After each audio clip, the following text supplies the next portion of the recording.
Puji Tuhan, kita akan perhatikan lanjutan daripada eksposisi kita dari kitab 1 Timotius pasal yang pertama. Hari ini kita akan masuk di ayat yang kelima di PowerPoint. 1 Timotius pasal 1 ayat yang kelima. Kita akan membacakan ayat firman Tuhan ini kembali bersama-sama di dalam hitungan yang ketiga. 1 Timotius pasal 1 ayat yang kelima. Baik, bisa ditampilkan.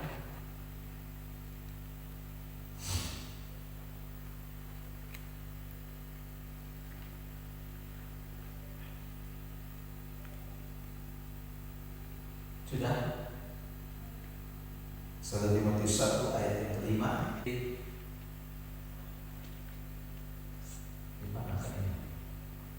Ayat itu ya itu sudah. Oke, 1, 2, 3. Tujuan nasihat itu ialah kasih yang timbul dari hati yang suci, dari hati nurani yang murni, dan dari iman yang tulus ikhlas.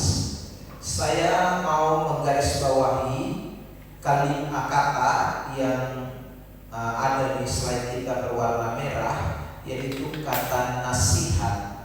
Itu menjadi sorotan pembahasan pada kesempatan diberkati ini.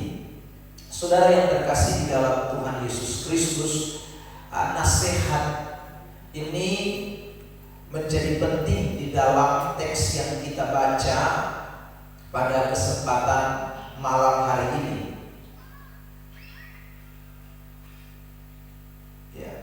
Nasihat menjadi kata yang penting di dalam teks yang kita baca pada malam hari ini.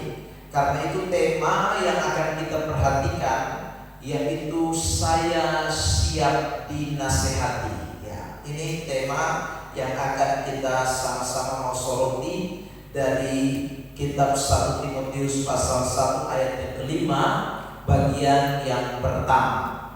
Nah, saudara yang terkasih di dalam Tuhan Yesus Kristus, ayat yang tadi kita baca 1 Timotius 1 ayat 5 yang saya beri tema saya siap dinasehati, itu merupakan salah satu ayat dari sejumlah ayat di dalam Alkitab yang mengajak kita orang-orang Kristen untuk siap dinasehati. Ya, saya tunjukkan misalnya kitab Amsal pasal yang ke-19 ya. Di ayat yang ke-20, ayat itu secara eksplisit mengatakan kepada kita, dengarkanlah nasihat ya. Dengarkanlah nasihat dan terimalah didikan supaya engkau menjadi bijak. Jadi saudara, sekali lagi ayat firman Tuhan ini mengajarkan kepada kita bahwa kita harus betul-betul siap untuk dinasehati. Lalu Amsal pasal yang ke-15 ayat yang ke-22, rancangan gagal kalau tidak ada pertimbangan, tetapi terlaksana kalau penasehat banyak. Ya, saudara yang terkasih di dalam Tuhan. Jadi sekali lagi ayat-ayat firman Tuhan ini menunjukkan bahwa nasihat itu menjadi sesuatu yang sangat penting di dalam hidup kekristenan. Makanya kalau saudara baca Paulus ketika mengirim surat misalnya kepada jemaat yang ada di Efesus, dia bilang, aku menasehati kamu yang ada di Efesus. Kalau saudara melihat di suratan Galatia, kadang dia mengatakan juga, aku menasehati kamu yang ada di Galatia. Kenapa? Karena memang nasihat itu penting. Sebab tanpa nasihat, maka saudara yang terkasih dalam Tuhan, kita punya rancangan yang banyak tapi bisa gagal. Kita punya program yang banyak tapi bisa gagal. Tapi kalau banyak penasehat, itu semakin lebih baik, karena Alkitab memberitahu kepada kita bahwa terlaksanalah semua pertimbangan kita, semua rancangan kita kalau penasehat itu banyak. Nah saudara, kita kembali kepada suratan Timotius. Kalau kita mempelajari 1 Timotius pasal 1 ayat yang kelima ini, kita menemukan di ayat yang kedua, ayat yang ketiga, keempat yang sudah kita bahas, Paulus itu memberikan nasihat yang cukup banyak kepada jemaat yang ada di Efesus lewat Timotius. Mari kita perhatikan. Yang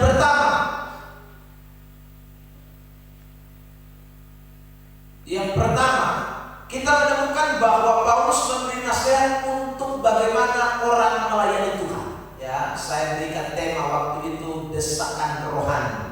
Itu kita bisa temukan di dalam suratan 1 Timotius pasal 1 itu ayat yang ketiga. Lalu kemudian Paulus juga menasihati agar orang-orang yang ada pada waktu itu tidak boleh mengikuti ajaran-ajaran palsu. Antara lain ajaran dongeng, ajaran silsilah, itu Paulus larang keras. Nasihat Paulus itu jelas di dalam ayat yang kita baca di ayat 4. Lalu Paulus juga menasihati, minggu lalu saya masih membahasnya, kalau kita tidak mau hidup di dalam kebenaran, itu ada efek atau ada dampak yang akan terjadi. Ya, akan terjadi yang namanya hidup orang tidak tertib.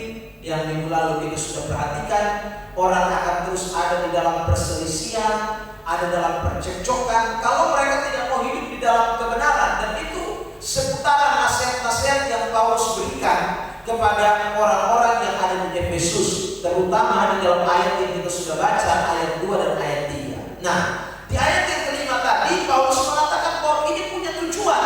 Nasihat-nasihat yang kita bahas beberapa minggu yang lalu itu dalam pertemuan-pertemuan kita, itu punya maksud, punya tujuan yang nanti tentu kita akan bahas pada kesempatan-kesempatan yang berikutnya. Pada malam hari ini saya mau mengajak kita untuk memperhatikan kenapa nasihat itu membawa seseorang dapat melihat suatu hal yang baik. Tadi saya sudah katakan dari kitab Amsal, nasihat itu dapat membawa kita untuk melihat hal yang menyenangkan, saudara. Karena itu saya mau membahas kata nasihat itu pada kesempatan diberkati ini. Oke, tampilkan. Apa sebenarnya pengertian dari kata nasihat? Nasihat di dalam Alkitab atau dalam Perjanjian Baru itu dipakai kata parangelia. Ya, parangelia itu memiliki beberapa arti atau muncul di dalam teks Alkitab beberapa kali dengan memberi makna-makna yang tersirat di dalamnya, yang membuat saudara dan saya akan memahami arti dari kata nasihat itu. Nah, yang pertama, nasihat itu bisa berarti suatu perkataan yang keras. Itu nasihat. Ya, Kisah 5 ayat 28. Sama-sama jemaat kita baca ayat itu keras. 1, 2, 3. Katanya, dengan keras kami melarang kamu mengajar dalam nama itu. Namun ternyata kamu telah memenuhi Yerusalem dengan ajaranmu, dan kamu hendak menanggungkan darah orang itu kepada kami. Kata dengan keras itu dipakai kata yang sama, parangelia. Jadi saudara terkasih dalam Tuhan, ini semacam suatu nasihat, tapi suatu nasihat yang datang dengan begitu keras. Ini memang nadanya nada negatif ya, saudara terkasih dalam Tuhan. Tapi saya tidak mau persoalkan soal siapa atau nada negatifnya. Saya mau bicara soal kata parangelia itu atau kata dengan keras. Jadi nasihat itu, saudara terkasih dalam Tuhan, terkadang datang kepada seseorang atau datang kepada kita itu bukan berupa suatu kata-kata yang lemah lembut, bukan berupa suatu kata-kata yang enak di telinga.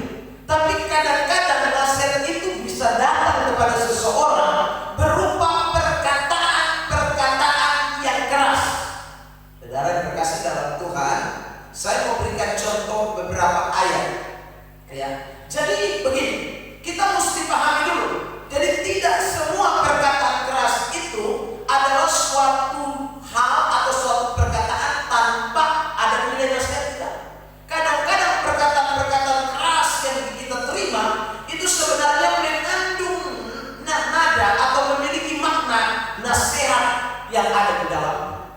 Jadi saudara terkasih, kesimpulan sebentar, kalau ada perkataan keras yang diberikan untuk kebaikan kita, ini saya kasih kesimpulan, maka kita harus menerima itu sebagai suatu nasihat. Amin. Amin. Nah, ini saya mau ingatkan ini, terutama buat anak-anak muda yang masih bertumbuh. Kadang-kadang saudara kalau dikasih perkataan keras, saudara suka tersinggung. Ya. Padahal perkataan keras itu nasihat. Perkataan keras itu nasihat. Teguran keras itu nasihat. Jadi tidak selalu perkataan keras itu tidak memberi kebaikan kepada kita. Ada yang suka bilang, marah potongnya di muka orang. Sedang perkataan keras itu perlu. Sudah bisa omong nada lembut sedikit. Ya saudara. Tidak mesti. Kadang-kadang nasihat itu datang dengan perkataan yang begitu keras. Saya mau tunjukkan. Lihat Yohanes pasal 6 ayat 60. Ini Yesus yang bicara, bukan murid-murid, bukan rasul-rasul, tapi Tuhan Yesus yang bicara. Mari kita baca ini ayat 1, 2, 3. Sesudah mendengar semuanya itu, banyak dari murid-murid Yesus yang berkata, perkataan ini keras, siapakah yang sanggup mendengarkannya? Marah Elia. Itu dipakai kata kasar. Jadi perkataan ini keras, nasihat ini keras. Siapakah yang sanggup mendengarnya? Jadi orang-orang yang waktu itu dengar khotbah Yesus berupa nasihat yang datang, saudara, itu bukan nasihat yang enak diterima. Bukan nasihat yang saudara lemah lembut, nasihat yang begitu keras. Perkataan itu keras, kata firman Allah. Saudara terkasih, siapa yang sanggup mendengar? Dan karena orang tidak sanggup mendengar, saudara yang terkasih di dalam Tuhan tidak mau terima nasihat perkataan yang keras itu, maka di ayat yang ke-66 firman Tuhan berkata begini. Mari kita lihat Yohanes 6 ayat 66. 1, 2, 3. Mulai dari waktu itu banyak murid-muridnya mengundurkan diri dan tidak lagi mengikut dia. Karena apa? Nasihat yang Keras.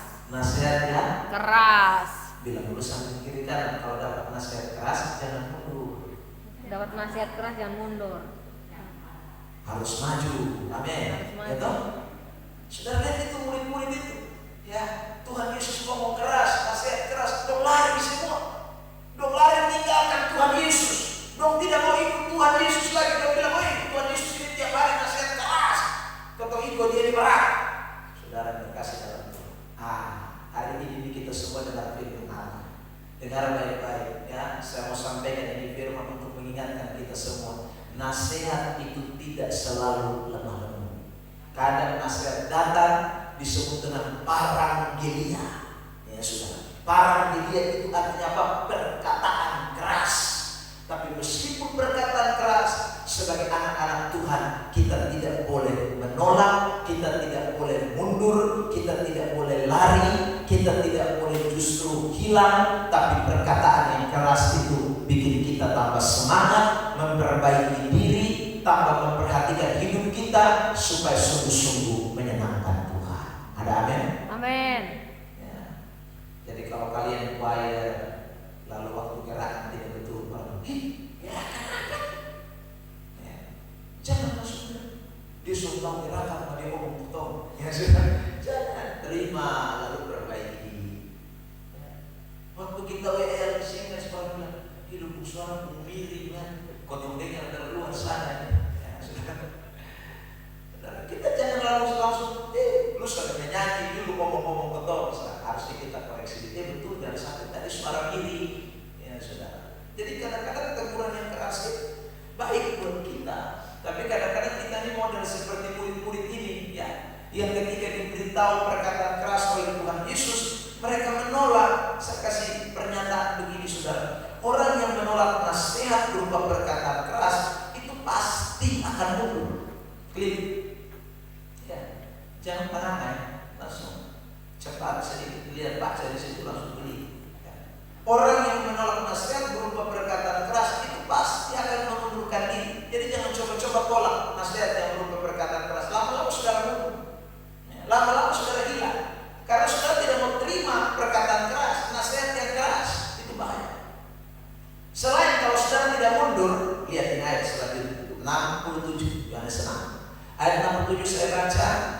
Maka kata Yesus kepada ke-12 muridnya, apakah kamu juga tidak mau pergi juga? Yesus tawar mereka, kenapa kamu tidak lari? Lalu ayat 68,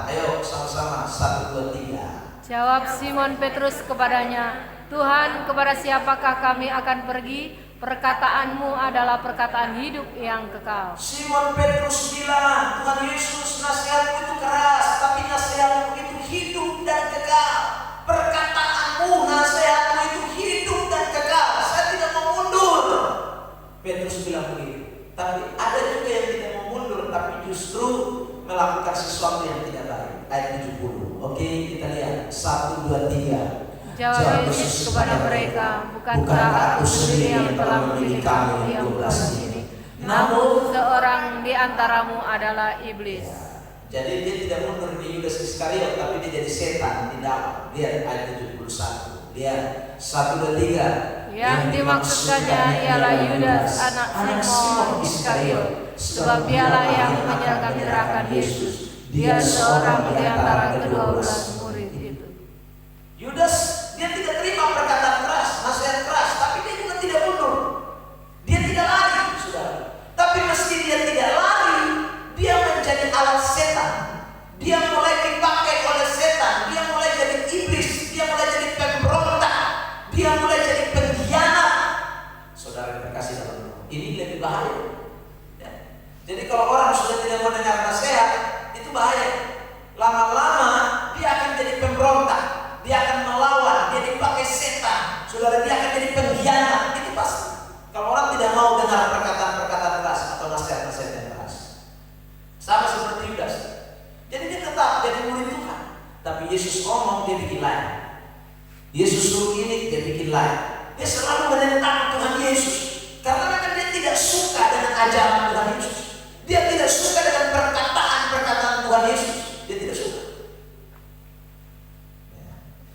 Hari ini kita semua diingatkan ini. Ingat, saya mau dinasihati.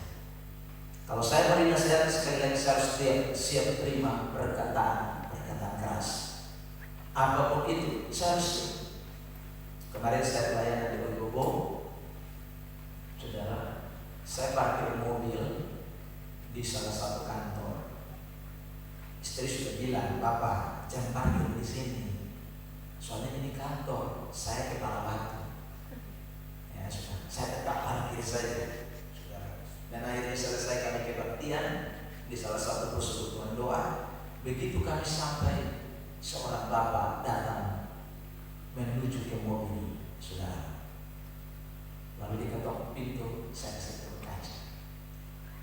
Dia bilang, minta maaf Pak ya. Saudara.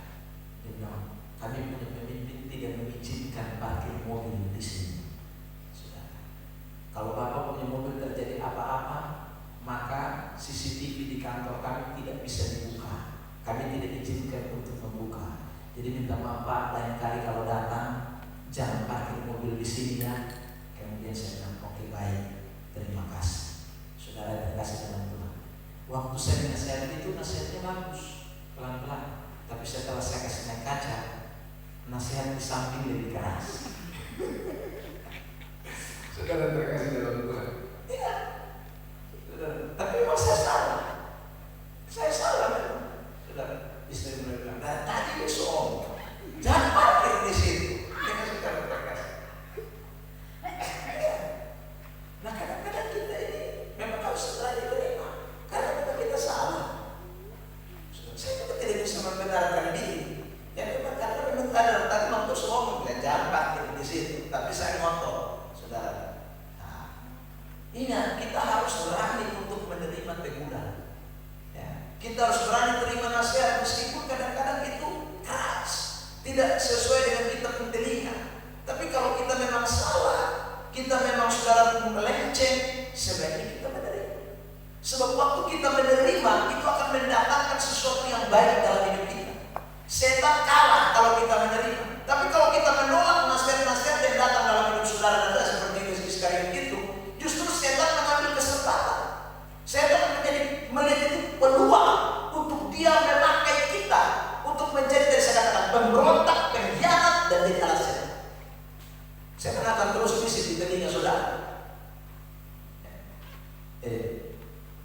Lihat, dia sangat hargai dulu. Nah, itu setan percaya. Lihat, dia bicara omong, saya lihat dia saudara hargai dulu. Nah, kita mulai terbakar.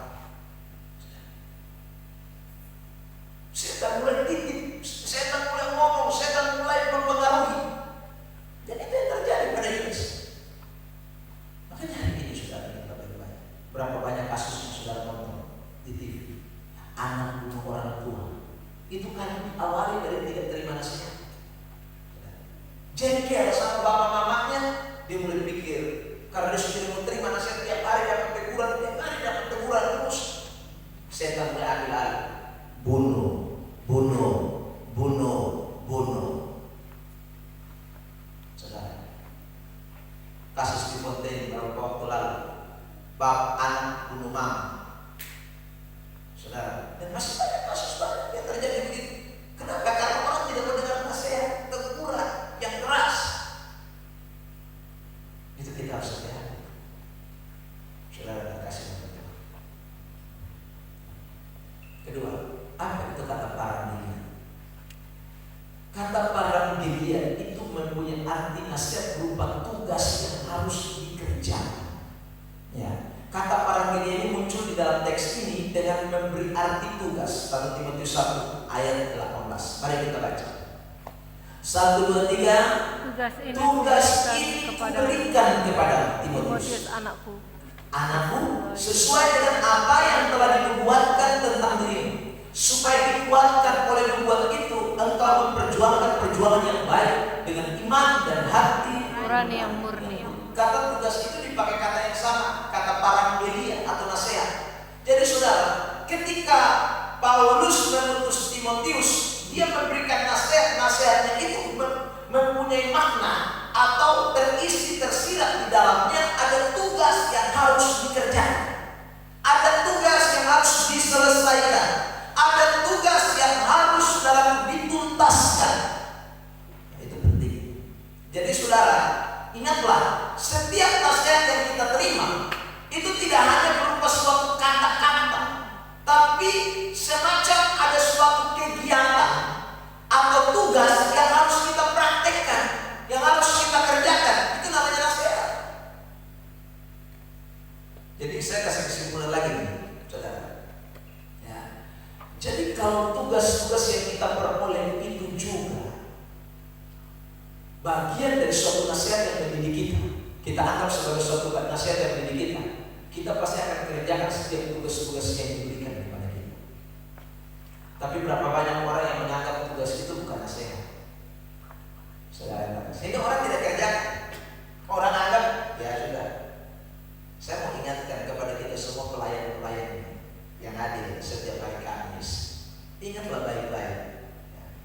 Sebenarnya tugas-tugas yang kita terima, entah saudara WR, singers, saudara choir, pemain musik, sebenarnya tugas-tugas itu bagian dari nasihat didikan yang Tuhan berikan kepada kita, yang Tuhan titipkan kepada kita. Untuk apa? Untuk ditunaikan. Dengan kata orang kalau tidak menyelesaikan tugas itu sama saja dengan melawan nasihat. Orang kalau tidak mengerjakan tugasnya itu sama saja dengan melawan nasihat. Saudara terkasih dalam Tuhan, karena tidak ada nasihat yang tidak berisi tugas. Contoh, kalau saudara dapat nasihat dari orang tua di rumah, ingat deh, rajin belajar supaya kamu naik kelas. Saya mau tanya, rajin belajar itu tugas atau cuma sekedar kata-kata? Tugas. Waktu orang tua bilang rajin belajar itu tugas.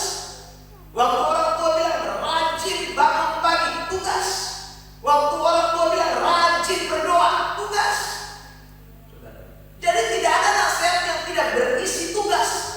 Semua nasihat yang kita terima itu parandilia, kata-kata keras dan berisi tugas di dalam yang harus kita selesaikan. Jadi orang kalau dengar firman tiap hari Minggu, dia tahu itu nasihat firman Allah, itu nasihat didikan, maka dia akan terima tugas setiap minggu, terima tugas setiap hari, terima tugas untuk selesaikan tugas itu. Ya. Tapi kalau tidak, ya susah. Makanya banyak orang Kristen itu sebenarnya tidak menganggap nasihat sebagai tugas. Makanya dia kalau kerja apa-apa, saudara terkasih dalam Tuhan, selalu merasa berjasa, selalu merasa bahwa dia yang paling hebat, selalu merasa bahwa dia dulu, saudara. Itu bahaya, itu karena orang tidak mengerti arti dari tugas nasihat yang Tuhan berikan kepada dia. Saya berikan contoh ayat Lukas 17 ayat 10. Ya, tampilkan ayat ini. Ini orang kalau terima nasihat dan dia tahu nasihat itu tugasnya. Demikian jugalah kamu, apabila kamu telah melakukan segala sesuatu yang ditugaskan kepadamu atau yang sudah dinasihatkan kepadamu, hendaklah kamu berkata, kami adalah hamba-hamba yang tidak berguna. Kami hanya melakukan apa yang kami harus lakukan. Kami hanya hamba, kami melakukan apa yang harus kami lakukan. Orang kalau menerima nasihat sebagai tugas, dia tidak menuntut Tuhan karena sudah bekerja. Dia tidak akan menuntut.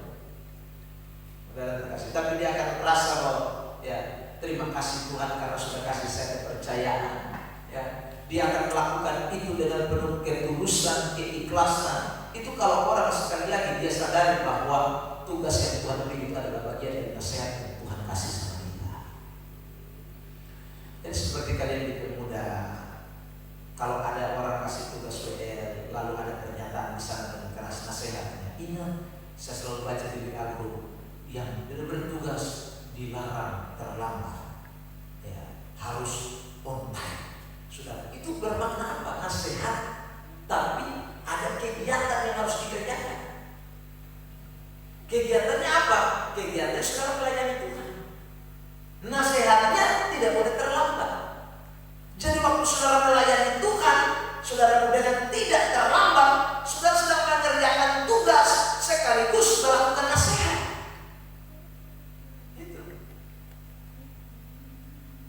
Itu saudara terkasih dalam Tuhan. Maka seharusnya saudara bersyukur karena saudara dapat bagian dari Tuhan percayakan untuk saudara lakukan. Ya. Tapi ada orang tipenya adalah tipe tidak mau menyelesaikan pelayanan. Saudara, tidak mau menuntaskan pelayanan, itu orang yang mengabaikan nasihat. 2 Timotius 4 ayat ini. Mari kita lihat ini ayat. Tetapi kuasailah dirimu dalam segala hal. Ini nasihat. Sabarlah menderita, lakukanlah pekerjaan pemberitaan Injil, dan tunaikanlah, dikatakan, tugas pelayananmu, selesaikan. Jadi nasihat tentang tugas itu, saudara terkasih dalam Tuhan, itu harus dikerjakan sampai finish, dikerjakan sampai tuntas.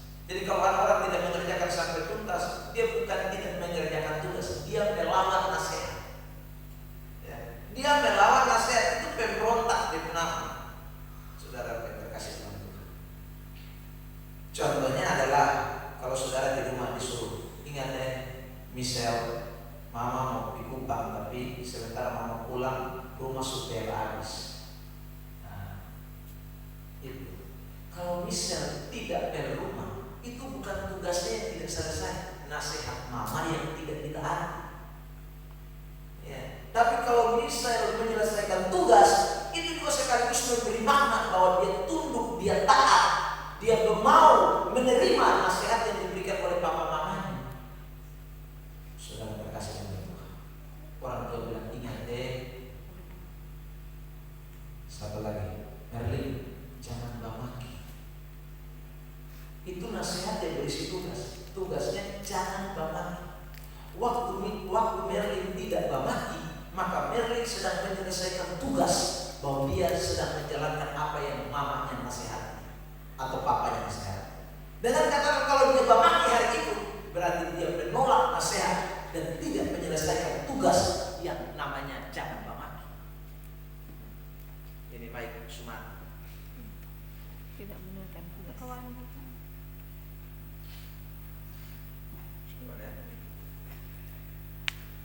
Nasihat itu ada selalu sesuatu yang kita kerjakan. Jadi kalau saudara belajar firman Allah, dengar firman Tuhan, dengar nasihat Tuhan, kerjakan sampai tuntas, sampai selesai. Maka saudara dibilang Tuhan taat. Ya, bukan hanya sekedar karena tugasnya selesai, tetapi karena saudara mau melakukan apa yang Tuhan inginkan. Itu namanya nasihat. Berikut saudara yang terkasih dalam Tuhan. Orang yang menerima nasihat dan mengerjakannya, saudara yang terkasih dalam Tuhan, yang ketiga itu adalah orang-orang yang mau mengikuti petunjuk-petunjuk atau rambu-rambu. Kata parangelia itu berarti juga petunjuk-petunjuk, muncul dalam 1 Tesalonika 4 ayat 2. Mari kita lihat ayat itu, 1 Tesalonika 4 ayat 2. Oke, 1, 2, 3. Kamu tahu juga. Silakan 1, 2, 3. Kamu tahu juga petunjuk-petunjuk mana yang telah kami berikan kepadamu atas nama Tuhan Yesus. Kata petunjuk-petunjuk itu sama dengan yang tadi dikatakan dalam 1 Timotius 1 ayat 5. Nasihat. Jadi nasihat itu petunjuk-petunjuk atau rambu-rambu.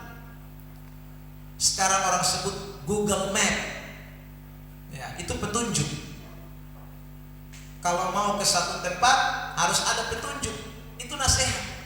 Jadi nasihat itu sekali lagi datang kepada kita berupa petunjuk, berupa rambu-rambu yang diberikan kepada kita. Jadi kalau orang mendengarkan nasihat, itu sebenarnya dia sedang menerima petunjuk. Orang kalau mendengarkan nasihat, dia sedang mendapatkan petunjuk dari Tuhan. Dia sedang mendapatkan sesuatu arahan. Dia mendapatkan semacam Google Map. Jadi semakin jelas arah jalannya itu semakin jelas, tujuannya semakin jelas. Makanya kita bilang begini, kalau saudara dengar nasihat Tuhan sebagai petunjuk Allah, perhatikan Yesaya 40 ayat 14. Nih, lanjut.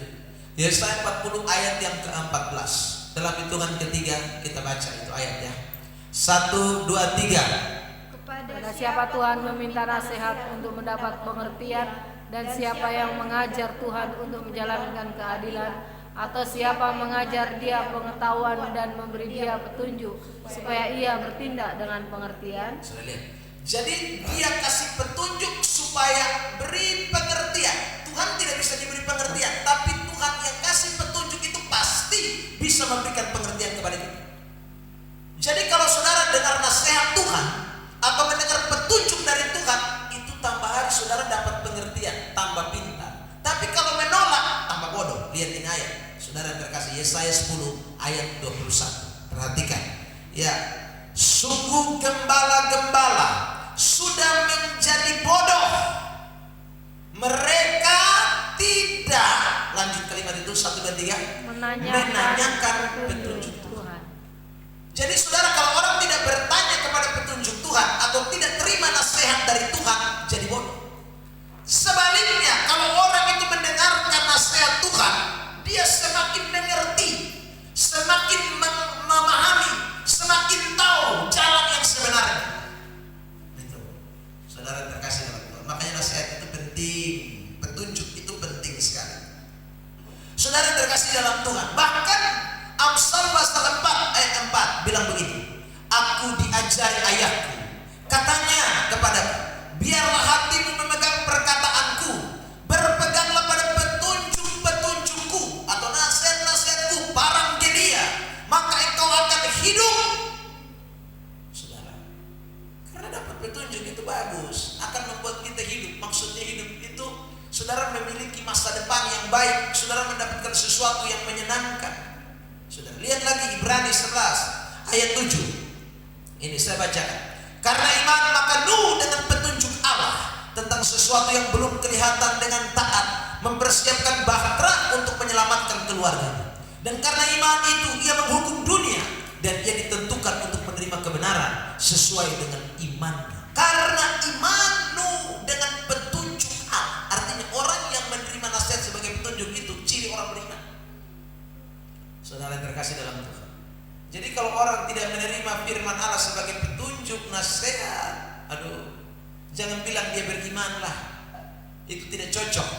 Karena orang beriman itu pasti terima apa yang Tuhan tunjukkan, apa yang Tuhan nasihatkan, itu dia pasti terima. Saudara, sama seperti Nuh. Tuhan kasih nasihat dia, Nuh, ya kerja bahtera, karena nanti aku datangkan air bah. Dia kerja, dia ikuti itu nasihat. Tuhan bilang, ingat Nuh, bahtera itu harus dari kayu gofir. Dia tunduk, dia ikuti, dia kerjakan. Saudara, Nuh, ingat, bahtera itu harus 3 tingkat. Ya, saudaraku, dia buat. Nuh, ingat, bahtera itu pintu tidak boleh banyak, cuman 1. Dia buat. Saudara, itu orang yang sekali lagi beriman. Jadi orang beriman itu mengikuti petunjuk nasihat yang Tuhan beri. Jadi hari ini sekali lagi kita harus jadi orang Kristen yang siap dinasehati. Kalau kita siap dinasehati oleh Tuhan, maka ada 3 hal yang kita harus terima. Yang pertama, ingat, nasihat itu pasti berisi perkataan-perkataan yang tidak hanya lemah lembut, terkadang perkataan keras. Yang kedua, nasihat itu berisi sekali lagi tugas-tugas yang harus diselesaikan. Lalu yang ketiga, nasihat itu berisi petunjuk-petunjuk arahan yang harus kita taati sebagai orang beriman. Itu yang disebut dengan nasihat atau paragenia. Saudaraku yang terkasih dalam Tuhan, kalau orang belum memahami ini, maka sekali lagi semua nasihat yang datang itu akan membuat dia tambah mundur, tambah bodoh, tambah menolak, akhirnya tidak mau jadi orang beriman yang baik, saudara. Dan akhirnya dia akan menjadi orang yang tidak bisa memiliki kehidupan. Tapi kalau saudara dan saya belajar ini firman Allah dengan sungguh-sungguh, dan tiap hari saudara mau dinasehati oleh Tuhan, tiap hari saudara mau dinasehati untuk suatu kebaikan, saya percaya janji firman Allah ini pasti akan menjadi nyata dalam hidup saudara dan saya. Tutup dengan ayat yang tadi kita buka, Kitab Amsal. Saudara yang terkasih di dalam Tuhan, perhatikan ayat ini, biarlah menjadi ayat hafalan buat kita sekalian. Kitab Amsal pasal yang ke-15 ayat 22. Amsal 15 ayat 22. Kembali ya, diisi worship saja ditampilkan. Kita mau baca ini ayat ya, sebagai ayat penutup buat kita dan ayat pembuka tadi. Saya mau kita lihat ayat ini. Oke, sama-sama 1, 2, 3. Rancangan gagal kalau tidak ada pertimbangan, tetapi terlaksana kalau penasihat baik. Semakin banyak nasihat yang saudara terima, semakin banyak rancangan yang pasti saudara akan capai. Semakin banyak nasihat yang saudara terima, hidup saudara pasti akan tambah hari tambah lebih baik. Tapi sebaliknya, kalau semakin menolak nasihat-nasihat, percaya, lama kelamaan saudara akan hidup dalam kegagalan, dan masih akan terus mengalami kegagalan. Dan penyesalan yang paling akhir adalah, saudara terkasih dalam Tuhan, adalah ketika Tuhan datang kembali yang kedua kali. Orang yang tidak mau menerima nasihat itu akan menyesal yang tidak tahu habis-habisnya waktu Tuhan datang kembali yang kedua kali. Karena itu saya ulang lagi, selagi masih ada kesempatan, dengarkanlah nasihat-nasihat yang disampaikan buat kita semua. Ada amin? Ada amin? Bilang dulu sambil kiri kanan, kamu harus mau dinasehati. Harus mau dinasehati. Ya. Ingat itu baik-baik. Di rumah ada papa mama yang nasehati saudara. Ingat baik-baik. Di sekolah ada papa ibu guru yang menasehati saudara. Ya. Di masyarakat ada orang-orang yang Tuhan tempatkan tua-tua menjadi penasehat kita. Di pelayanan ada gembala-gembala, ada para hamba-hamba Tuhan yang Tuhan tempatkan untuk menasehati kita semua. Jadi kalau tidak dengar itu, maka sekali lagi urusannya saudara tanggung sendiri. Ya. Jadi kiranya Tuhan tolong kita sehingga hari lepas hari kita mau dinasehati oleh Tuhan. Tuhan berkati kita. Tarik kita.